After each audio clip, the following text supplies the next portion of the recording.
I was just talking to another coach, and we realized we shared a similar, what to call it, pattern that I think is prevalent in a lot of people when you really look one level deeper. So what we realized is we're both entrepreneurs, which means we basically are our own brand. And we love that, and that's really what we want to do in this world. And still, we feel this need to prove ourselves with other cool brands.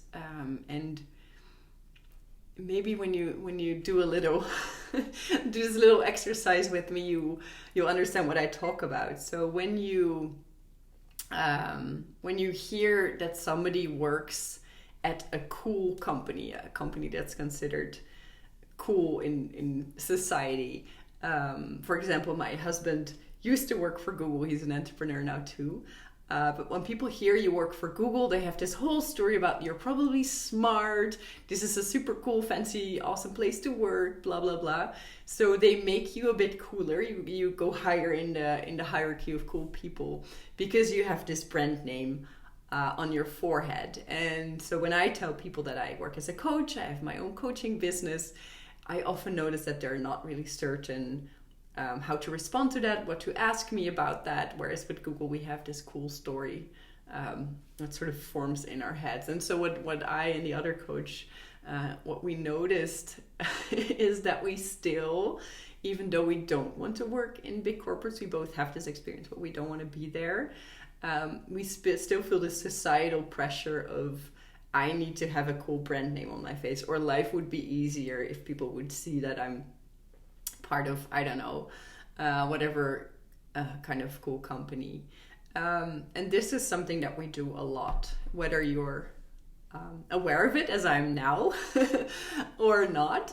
We often have this story of, I need to be cool in the eyes of others. Basically, I need approval of others. So when we think about a successful life, we kind of look at a societal definition of what success looks like. And for some reason, our society really values these big brand names like Google.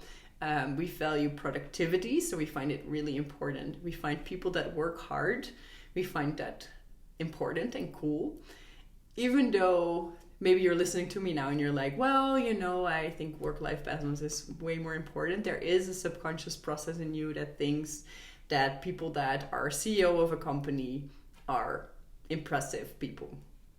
And so being aware of these stories that we tell ourselves, these stories that are part of our societal narrative, and then making a decision of what is my definition of success, basically. Do I find that brand name really important?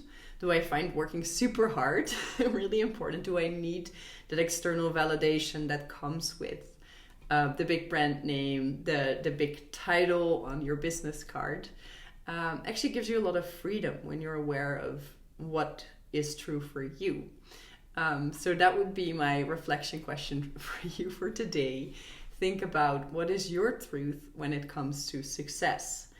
Is your definition of success the societal version of big brand names, big job titles, big working hours, or is there something else that matters more to you? So go within, check it out, and see where your truth is. And if you want help with finding that truth for you, and also with finding ways to deal with the societal pressure that might be putting you into places where you don't want to be, reach out to me. I'm happy to do a free sample coaching session with you to explore what your definition of success is.